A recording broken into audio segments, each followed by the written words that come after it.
UPSC prelims 2024 में participate कर रहे मेरे प्यारे दोस्तों, बहन भाई, मेरे परिवार, एक बिहारी सब पे भारी परिवार में यूपीएससी प्रीलिम्स 2024 को टारगेट करने वाली क्लास में मैं आपका वेलकम करता हूं।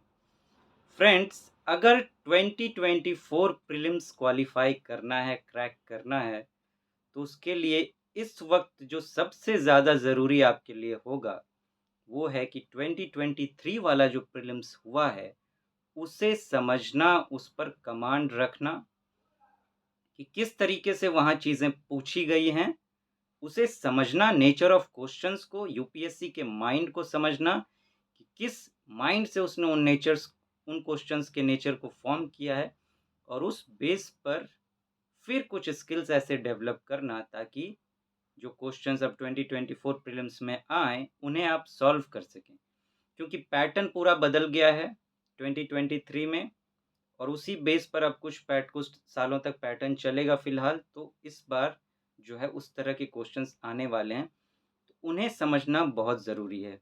मैं इसमें यही मदद करने की आपकी कोशिश कर रहा हूँ। मेरा बस यही मकसद है यहाँ पर कि जो भी आपने पढ़ाई की है, उसमें थोड़ी-सी ऐसे कुछ क्वालिटीज़, स्किल्स पुट कर सकूँ कि जितने मार्क्स आप ला सकते थे, उन मार्क्स में 20 टू 25% इन्हांसमेंट हो जाए अलग से, प्लस अपने नॉलेज के बेस पर जो मार्क्स आप ला सकते थे।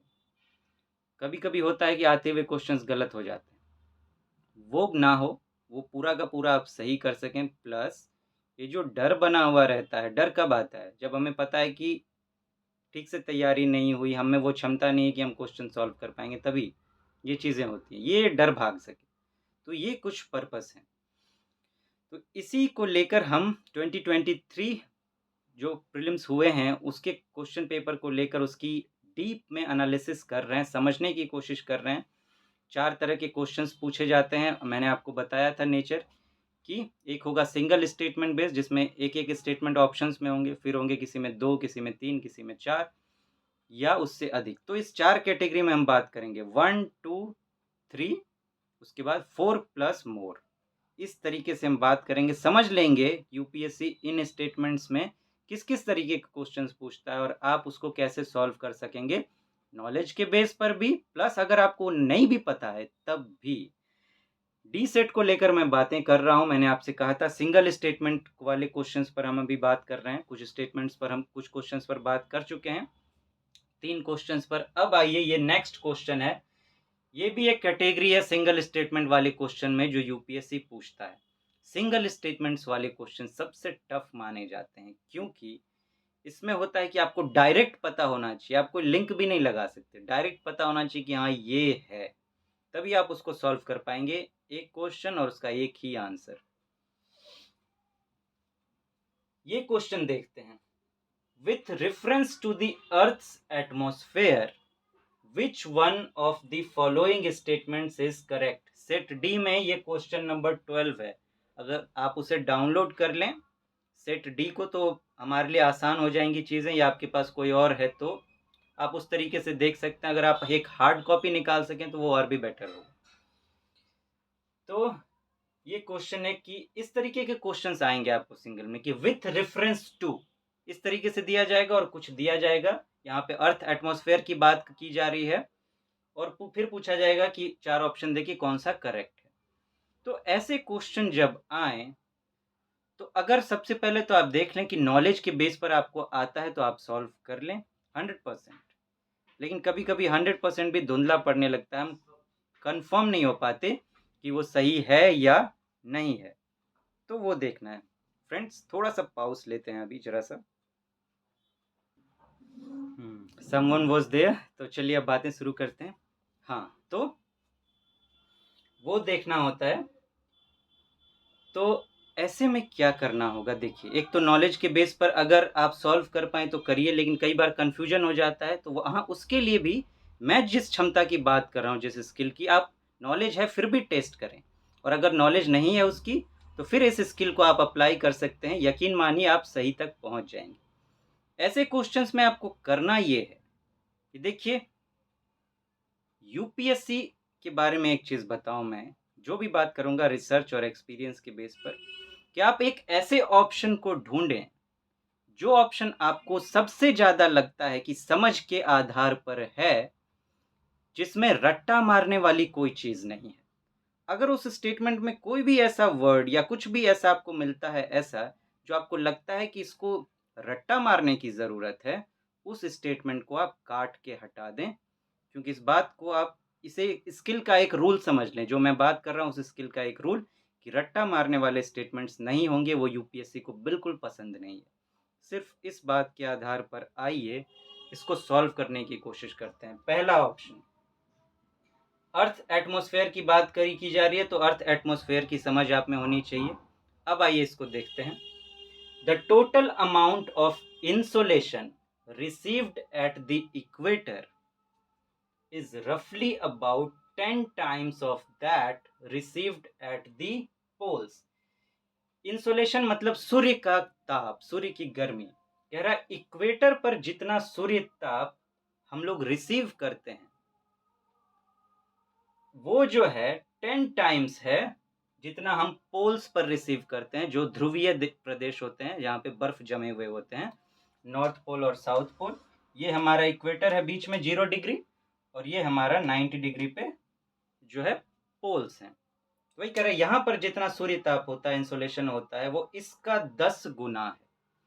तो अब देखिए यहाँ पे जो ये 10 टाइम्स है, क्या आपको नहीं लगता ये एक तरीके का जो है वो याद करने वाली बात है, याद करने वाला स्टेटमेंट है? इसको छांटते हैं। इंफ्रारेड रेज कॉन्स्टिट्यूट रफली 2/3 ऑफ इंसोलेशन। क्या कह रहा है कि इंफ्रारेड जो होते हैं, जो इंफ्रारेड रेज क्या होते हैं, जो चीज़ों से निकलती है, ऑब्जेक्ट से कोई भी चीज़ें निकलती है, सूर्य से निकलती है, पृथ्वी से निकलती है, हर ऑब्जेक्ट में कुछ ना कुछ इंफ्रारेड रेज होते हैं। तो कह रहा है इंफ्रारेड जो होते हैं उसमें कम से कम, जो सूर्य से निकलने वाली की बात हो रही है यहाँ पर, जितना भी इंसोलेशन अर्थ रिसीव करता है, अर्थ के पास, पृथ्वी के पास जितना भी सूर्य ताप आता है, उसमें जो इंफ्रारेड रेज हैं उनका कंट्रीब्यूशन जो है 2/3 होता है, 75% होता है। क्या आपको नहीं लगता ये भी रट्टा मारने वाली चीज है? Infrared waves are largely absorbed by water vapor that is concentrated in the lower atmosphere. शब्दों पर जरा ध्यान देने की कोशिश कीजिए। लार्जली एब्जॉर्ब, इस तरह के जो वर्ड्स है ना, ये यूपीएससी को बड़े पसंद है। यहाँ भी रफली है, लेकिन साथ में एक ऐसा भी है जो रट्टा मार चीज है। अब क्या कह रहा है, ये जो इंफ्रारेड वेव्स निकलती हैं, ये ज़्यादा से ज़्यादा जो हैं वाटर वेपर के द्वारा एब्जॉर्ब कर लिए जाते हैं, और ऐसा वाटर वेपर जो कि लोअर एटमॉस्फेयर में होता है। अब इसको, ये एक समझ वाला स्टेटमेंट है कि नहीं, ये देखने की कोशिश करते हैं। हमारे अर्थ पे पानी कितना है?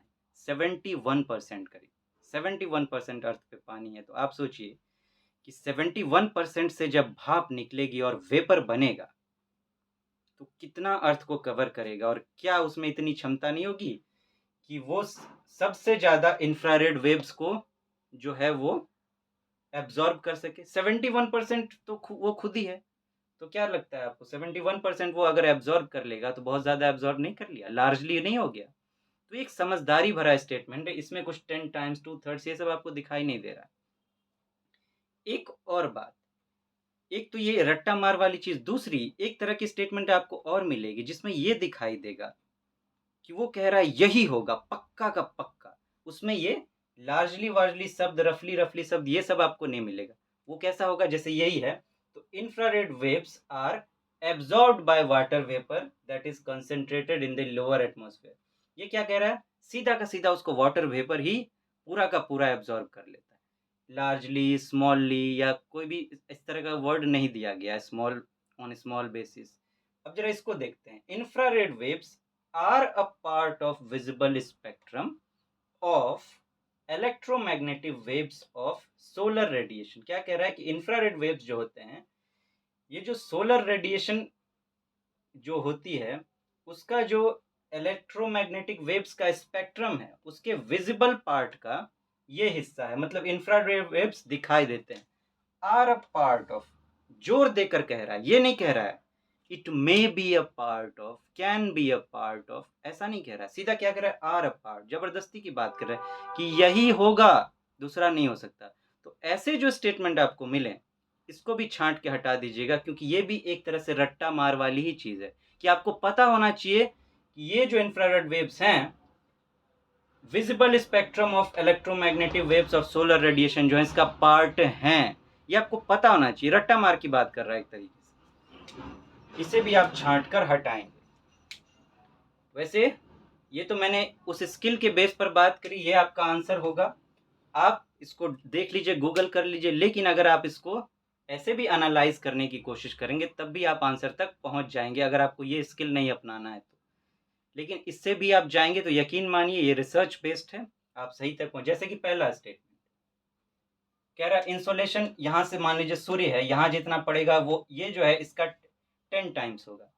आप जरा इस दोनों को नाप लीजिए, देखिए तो अगर 10 टाइम्स है तो इससे ये कम से कम 10 गुना होना चाहिए, 10 गुना की दूरी होगी तब तो 10 गुना कम लाइट पड़ेगा, और इसके पास 10 गुना ज़्यादा पड़ेगा, क्योंकि सूर्य जितना नज़दीक होता है उतनी ज़्यादा गर्मी होती है। लेकिन क्या ऐसा होता है, टॉर्च की लाइट मारिए दीवार पर और देखिए कि जो सेंटर में दिख रहा है टॉर्च का की रोशनी गोल जैसी, और जो उसका लास्ट में दिखा रहा है, क्या इसका वो 10 गुना है?